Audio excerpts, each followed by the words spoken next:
Please do subscribe to Prajabheri News Channel.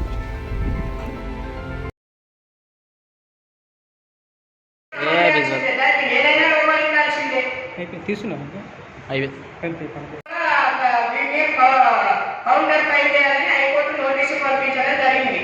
ఆ 4 వారాల తర్వాత హైకోర్టు ఏం జవాబు ఇస్తుంది, ఏం ఉత్తర్వులు ఇస్తుంది, దానికి అందరం కట్టుబడి ఉండాల్సిందే, న్యాయాన్ని గౌరవించాల్సిందే, న్యాయానికి మనం అందరం కూడా బద్దులపై ఉండాల్సిందే. కాబట్టి హైకోర్టు తీర్పును నేను స్వాగతిస్తున్నాను. కాబట్టి ఇది ఇంతటితో ముగిస్తున్నాను. అదే సందర్భంలో కొన్ని విషయాలు మీ దృష్టికి తీసుకురావడానికి ఈరోజు పత్రికల ముందుకు రావడం జరిగింది.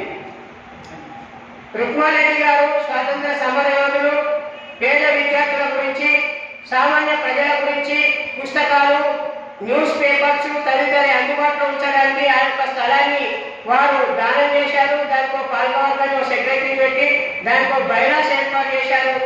అది ఆనాడు ఆ స్థలము ఆ చుట్టుపక్కలంతా పెరగలేదు, కానీ ఈ రోజు అది పట్టణం నడిపొట్టునైంది. దాని మీద కొంతమంది ఇచ్చేశారు. ముఖ్యంగా నేను అనేది ఏంటంటే, గతంలో సారాలో కాంట్రాక్టర్గా చేసేవాళ్ళు, డైరెక్టర్గా, కళ్ళు డిపోలో డైరెక్టర్గా చేసేవాళ్ళు, రియల్ ఎస్టేట్ బిజినెస్లో ఒక్కొక్క ప్లాట్ను ముగ్గురికి రిజిస్ట్రేషన్ చేసేవాళ్ళు. తర్వాత మొన్న ఎన్నికల్లో వయసుల సిండికేట్లో ఈ నాయకత్వంలో 20 షాపులకు టెండర్లు వేయడం జరిగింది. ఒక్కొక్క షాపు 2 లక్షల రూపాయలు డిపాజిట్ కట్టి 20 షాపులో ఒక్క షాపు కూడా ఏం రాలేదు, వీళ్ళకు సిండికేట్కు రాలేదు. అంటే 40 లక్షలు వృధా పోయినా వాళ్ళకేం పడగలేదు. అంటే మద్యం వ్యాపారంలో, పన్ను వ్యాపారంలో, సారా వ్యాపారంలో ఆంధ్ర వాళ్ళు నైపేట్ లాంటి చోట్లకి వెళ్ళి కూడా దాంట్లో విశిష్టత ఉన్నటువంటి వ్యక్తులను తెచ్చి ఈ ప్యానల్లో సెల్ చేసి ఈ యొక్క స్థలం పైన పనిచేశారు. కాబట్టి ఇలాంటి వారిని ఓడించాలనే ఉద్దేశంతోనే నేను ఎన్నికల్లో పోటీ చేయాలనుకున్నాను. ఈ యొక్క స్థలాన్ని పేద ప్రజలకు ఏ ఉద్దేశంతోనైతే రుక్మారెడ్డి గారు ఇచ్చారో ఆ రోజు, ఆ ఉద్దేశంతోనే ఆ స్థలాన్ని కాపాడడానికి పోరాటంలో ఊపిరిగా ఆనాడు నేను హై స్కూల్ చదువుతున్నప్పుడు కలీలవాడి గ్రౌండ్ కోసం పోరాటం చేశారు.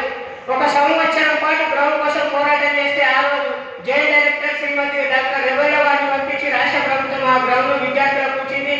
ఆ గ్రౌండ్ ఉండడం వల్ల ఇలా మెడికల్ కాలేజీ, ఇలా ప్రభుత్వ ఆసుపత్రి నిర్మాణం జరిగి లక్షల మందికి ఇలా ఉపయోగకరంగా జరుగుతుంది. అదేవిధంగా జిల్లా కేంద్రంలో ఉన్నటువంటి ఈ స్థలం కూడా వచనాలయం ఎంతో మంది అందులో పుస్తకాలు 5 రూపాయలకు 3 రోజులకు ఇంటికి తీసుకెళ్లి చదివి సౌలభ్యం. అదేవిధంగా పేపర్లు లేనటువంటి వాళ్ళు, న్యూస్ పేపర్ చదవనటువంటి వాళ్ళకి ఇలా న్యూస్ పేపర్ కూడా అక్కడ లభించేటువంటి సౌకర్యం కేంద్రం పట్టణ జిల్లా కేంద్రం. నేను కూడా కాలేజీ చేస్తున్నప్పుడు కావాలని దాన్ని కమర్షియల్గా చేసి దాన్ని కుట్ర పడుతున్నారనే విషయాన్ని ఈ సందర్భంగా తేటజల్లం చేయడానికి నేను ఎన్నికల్లో నామినేషన్ వేశాను. నా నామినేషన్ ని తిరస్కరించడానికి అష్ట కష్టాలు పడి లేని నియమ నిబంధనలను జనరల్ వారిలో చేశామని వాళ్ళు కళ్ళబొల్లి కబుర్లు చెప్పి ఇచ్చేస్తున్నారు. కాబట్టి ఈ విషయాన్ని ప్రజల దృష్టికి తీసుకురావడానికి హైకోర్టులో నేను పిటిషన్ వేయడం జరిగింది. ఈ 4 వారాల లోపల హైకోర్టు కూడా ఈ వారికి నోటీసులు పంపింది. హైకోర్టు ఏ తీర్పు ఇచ్చినా దాన్ని గౌరవిస్తాము. ఇవన్నీ ప్రజల దృష్టికి తేవడానికి ఈ రోజు మీ ముందుకు రావడం జరిగింది. కాబట్టి పోరాటాల పుట్టిగడ్డ నిజామాబాద్ హిందువుల ప్రజల ముఖ్య వాస్తవాన్ని చెప్పే ఉద్దేశంతో ఈ రోజు మీ ముందుకు రావడం జరిగింది. నేను చేస్తున్న ఈ యొక్క కార్యక్రమం మంచిది, ఎలాంటి దురుద్దేశంతో లేదు. కాబట్టి నా యొక్క ఈ పోరాటాన్ని స్వాగతించి అన్ని సంఘాలు, ప్రజా సంఘాలు, వివిధ వర్గాలు నాకు సానుభూతి తెలిపి నా యొక్క పోరాటాన్ని స్వాగతిస్తానని మీ ద్వారా పత్రికా విలేకరుల ద్వారా ఆశిస్తున్నాను. कि आज बांग्लादेश में जो हो रहा है, हिंदू भाग के कहां जाएंगे? खड़े हो जाना चाहिए उन्हें। 3 करोड़ हिंदू हैं लगभग। यदि 3 करोड़ हिंदू खड़े हो जाएं और 100 को मारने की प्रतिज्ञा कर लें तो भागने से क्या होगा? कहां जाओगे भाग के? कब तक भागोगे?